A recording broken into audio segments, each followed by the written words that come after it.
እስራኤል በጋዛ እያካሄደችው ያለው የምድርና የአየር ጥቃቶች አሁንም እንደቀጠሉ ናቸው። በርካታ አገራትና ዓለም አቀፍ ተቋማት ሐማስንና እስራኤልን ለማሸማገል ተደጋጋሚ ጥረቶችን ቢያደርጉም ይህ ነው የሚባል ተጨባጭ ውጤት ሊታይ አልቻለም። በሐማስ በኩል የተኩስ አቁም ለማድረግ የእስራኤል ጦር ሙሉ ለሙሉ ጋዛን ለቆ ይውጣ የሚል ቅድመ ሁኔታ የሚያቀርብ ሲሆን፣ እስራኤል ግን ይህ የሚሆን እንዳልሆነ ትገልጻለች። ይህንኑ አስመልክቶ ከሰሞኑን ንግግር ያደረጉት የእስራኤሉ ጠቅላይ ሚኒስትር ቤንያሚን ኔታንያሁ ሐማስ በቁጥጥሩ ስር ያሉ ቀሪ እስራኤላውያን ታጋቾችን በመልቀቅ ትጥቅ የሚፈታ ከሆነ በጋዛ ላይ የሚካሄደው ዘመቻ እንደሚቆም ተናግረዋል። ጠቅላይ ሚኒስትሩ ጨምረውም ሐማስ የተቀሩ ታጋቾችን ከለቀቀ፣ ትጥቁን ከፈታ፣ መሪዎቹ ወደ ስደት የሚሄዱ ከሆነና ጋዛ ከወታደራዊ እንቅስቃሴ ነፃ ከሆነች ጦርነቱ ነገ ሊቆም ይችላል በማለት ከዚህ ያነሰ ነገር እስራኤል እንደማትቀበል አሳውቀዋል። እስራኤል ራሷን በመከላከል ሙሉ ድል በሐማስ ላይ እስክትቀዳጅ ድረስ ጦርነቱ የሚቀጥል መሆኑን የጠቀሱት ኔታንያሁ ይህ ጦርነት ስልጣኔ ከኋላ ቀርነት ጋር የሚያደርገው ነው ብለዋል።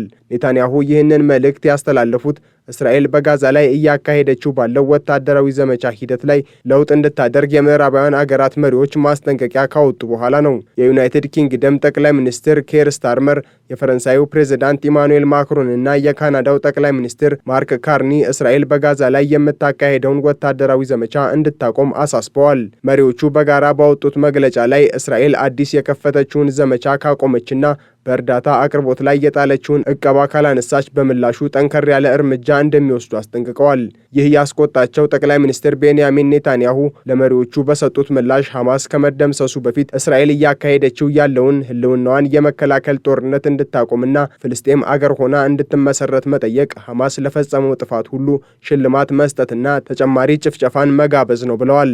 እስራኤል ከ2 ወራት በላይ ለሚሆን ጊዜ ወደ ጋዛ የሚገቡ ማንኛውም አይነት የሰብአዊ ድጋፍ እንዳይገቡ ከልክላ መቆየቷ የሚታወቅ ሲሆን ለክልከላው በምክንያትነት የምታስቀምጠው ደግሞ ወደ ጋዛ እየገባ ያለው ሰብአዊ ድጋፍ ከእስራኤል ጋር በመዋጋት ላይ የሚገኘው ሐማስ ራሱን ለማጠናከር እየተጠቀመበት ነው የሚል ነው። ይሁን እንጂ በዚሁ ምክንያት የተለያዩ ዓለም አቀፍ ተቋማትና አገራት እስራኤል የሰብአዊ ድጋፍ መተላለፊያዎችን እንድትከፍት ጫና ለማሳደር ሲጥሩ ቆይተዋል። ባሳለፍነው ሳምንትም እስራኤል ለተወሰኑ ሰዓታት ብቻ ፍቃድ በመስጠት 5 የሰብአዊ እርዳታዎችን የጫኑ ተሽከርካሪዎች ወደ ጋዛ መግባታቸው ተነግሯል።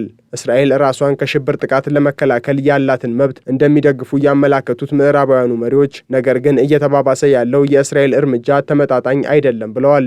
ጨምረውም ሐማስ በእስራኤል ላይ በፈጸመው ጥቃት የያዛቸውን ታጋቾች እንዲለቅ ጥሪ አቅርበዋል። ሐማስ ወደ እስራኤል ዘልቆ በመግባት ጥቃት ከፈጸመ በኋላ ላለፉት ከ20 ወራት በላይ እስራኤል በጋዛ ላይ እያካሄደች የቆየችው ወታደራዊ ዘመቻ በ10 ሺዎች የሚቆጠሩ ፍልስጤማውያን ተገለዋል። የዩናይትድ ኪንግደም፣ የፈረንሳይና የካናዳ መሪዎች በጋራ ያወጡት መግለጫ ከምዕራባውያን በኩል ከዚህ በፊት ባልታየ ሁኔታ ጠንከር ያለ ሲሆን አገራቱ በጠየቁት መሰረት እስራኤል ምላሽ ካልሰጠች ተጨባጭ እርምጃ እንደሚወስዱ ከማስጠንቀቅ ውጪ ምን አይነት እርምጃ እንደሚወስዱ ግን የገለጹት ነገር የለም።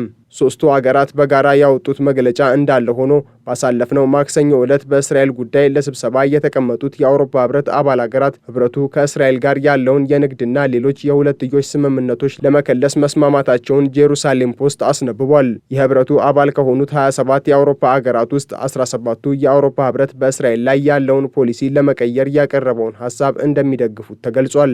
የዚሁ መነሻ ደግሞ እስራኤል በጋዛ እያካሄደችው ባለው ዘመቻ ምክንያት እንደሆነ የአውሮፓ ህብረት የውጭ ጉዳይ ፖሊሲ ኃላፊ መናገራቸውን ሮይተርስ ይዞት በወጣው ሐተት አስነብቧል። እስራኤልና የአውሮፓ ህብረት በጥቅሉ 25.6 ቢሊዮን ዩሮ ዓመታዊ የንግድ ግንኙነት ያላቸው ሲሆን የህብረቱ አባል አገራት ሙሉ ለሙሉ ወደ ስምምነት ከመጡ ይህ የንግድ ግንኙነት ሊቀንስ አሊያም ሙሉ ለሙሉ ሊቋረጥ እንደሚችል ተገልጿል። አሁን ላይ እስራኤል የተወሰኑ ሰብአዊ ድጋፎችን ወደ ጋዛ እንዲገቡ መፍቀዷን ህብረቱ ያደነቀ ቢሆንም ነገር ግን በጋዛ ካለው የሰብአዊ ድጋፍ ፍላጎት አንጻር የጠብታ ያህል ነው በማለት እስራኤል ወደ ጋዛ የሚገባውን ሰብአዊ ድጋፍ መጠን ከፍ እንድታደርግ ጠይቋል። በሌላ በኩል ደግሞ የእንግሊዝ፣ ሩሲያና ቻይና እንዲሁም የሌሎች ሀገራት ዲፕሎማቶች በዌስት ባንክ ጉብኝት በማድረግ ላይ ሳሉ የእስራኤል ጦር በአቅራቢያው የማስጠንቀቂያ ተኩስ መተኮሱ ተነግሯል። ሁኔታው በስህተት የተፈጠረ ነው ሲል የእስራኤል ጦር ያስተባበለ ቢሆንም በአገራቱ በኩል ግን ሆነ ተብሎ የተፈጸመ እንደሆነ ተቆጥሯል ሲል ብሉምበርግ አስነብቧል። በዌስት ባንክ ጄኒን በምትባለው አካባቢ ያሉ የስደተኛ መጠለያ ካምፖችን እየጎበኙ በነበሩት ዲፕሎማቶች ላይ የደረሰ ጉዳት ባይኖርም በተለይም ጉብኝቱ በፍልስጤም አመራሮች መዘጋጀቱ እስራኤል ሆነ ብላ ለማስፈራራትና ሌሎች ዲፕሎማቶችን ቢሆኑ ይህንን መሰሉን ጉብኝት እንዳያስቡት ጫና ለመፍጠር የፈጸመችው ሊሆን እንደሚችል አልጀዚራ ዘግቧል። ጉብኝት ሲያደርጉ ከነበሩት ዲፕሎማቶች መካከል የጣሊያን ዲፕሎማቶች የሚገኙበት ሲሆን ይህንን ተከትሎም የጣሊያን የውጭ ጉዳይ ሚኒስቴር በአገሪቱ የሚገኙትን የእስራኤል አምባሳደር አስጠርቶ ስለተፈጠረው ነገር ማብራሪያ መጠየቁ ተነግሯል። የአውሮፓ ህብረትም በእስራኤል የተፈጸመውን ተቀባይነት የሌለው ነው ሲል ገልጾታል። ዲፕሎማቶችን በዚህ መልኩ ደህንነታቸውን ለአደጋ የሚያጋልጥ ተግባር ተገቢ እንዳልሆነ በመግለጽ ወቅሷል። በጉብኝቱ ላይ የተሳተፉት የአውሮፓ ህብረት፣ የፈረንሳይ፣ የጣሊያን፣ ካናዳ፣ ቤልጂየም፣ ሩሲያና የቻይና ዲፕሎማቶች ሲሆኑ ልክ እንደ ጣሊያን ሁሉ ፈረንሳይ፣ ጀርመንና የቤልጂየም የውጭ ጉዳይ ሚኒስትሮች የእስራኤልን አምባሳደሮች ጠርተው ማብራሪያ እንደሚጠይቁ ገልጸዋል ሲል ፖለቲኮ አስነብቧል። በተናጠል ባወጧቸው መግለጫዎችም ቁጣቸውን ገልጸዋል። ይህንኑ ተከትሎ የፍልስጤም የውጭ ጉዳይ ሚኒስቴር በበኩሉ እስራኤል ከባድ ወንጀል ነው የፈጸመችው በማለት በዲፕሎማቶቹ አቅራቢያ የተተኮሰው ተኩስም ሆነ ተብሎ የተፈጸመ እንጂ በስህተት አይደለም ሲል እስራኤልን ኮንኗል። የፍልስጤም ባለስልጣናት ይፋ ባደረጓቸው ምስሎች ላይም ዲፕሎማቶቹ ተኩስን ለመሸሽ ሲሮጡ ታይተዋል። የእስራኤል ጦር ይህንን ተግባር የፈጸመው የአውሮፓ ህብረት ከእስራኤል ጋር ያለውን ምጣኔ ሀብታዊና ፖለቲካዊ ስምምነቶች እንደሚከልስ ባስታወቀ ማግስት መሆኑ ደግሞ እንደ መልስ ምት የተወሰደ እርምጃ ሳይሆን እንደማይቀር የፖለቲኮ ሀተታ ያስረዳል። ከአንድ ወር በፊት በሐማስና በእስራኤል መካከል በተደረሰ የተኩስ አቁም ስምምነት ጥቃቱ ጋብ ብሎ የቆየ ቢሆንም ጥቃቱ መልሶ አገርሽቶ በሚሊዮን የሚቆጠሩ ፍልስጤማውያን ለረሃብ መጋለጣቸውን የተባበሩት መንግስታት ድርጅት ተቋማት እየገለጹ ነው። በአውሮፓ ህብረትና በእስራኤል መካከል ያለው ግንኙነት በዚህ ልክ እየሻከረ ለመሄዱ እስራኤል በጋዛ እየፈጸመችው ያለው መጠነ ሰፊ ወታደራዊ ዘመቻ እና የሰብአዊ ድጋፍ አቅርቦት ላይ ያደረገችው እገዳ መራዘም እንደሆነ በህብረቱ በኩል ተደጋግሞ የሚነሳ ነው። ባለፉት ቀናት እስራኤል በግዛቲቱ ላይ እያካሄደችው ባለው ተከታታይ የአየር ጥቃት በመቶዎች የሚቆጠሩ የጋዛ ነዋሪዎች መገደላቸውን የጤና ባለስልጣናት እየገለጹ ነው።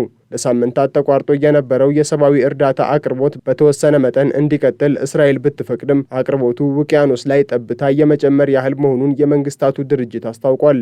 ይሁንና ከ11 ሳምንታት እገዳ በኋላ ምንም እንኳን እርዳታ የጫኑ ተሽከርካሪዎች ወደ ጋዛ መግባት ቢጀምሩም እስካሁን ምንም አይነት እርዳታ ለነዋሪዎች መከፋፈል እንዳልጀመረ ድርጅቱ አስታውቋል። የእስራኤል ባለስልጣናት ማክሰኞ ዕለት እርዳታ የጫኑ መኪኖች መግባታቸውንና መኪኖቹም ዱቄት፣ የህፃናት ምግብ፣ የህክምና ቁሳቁስ እንዲሁም መድኃኒቶችን መጫናቸውን ተናግረዋል።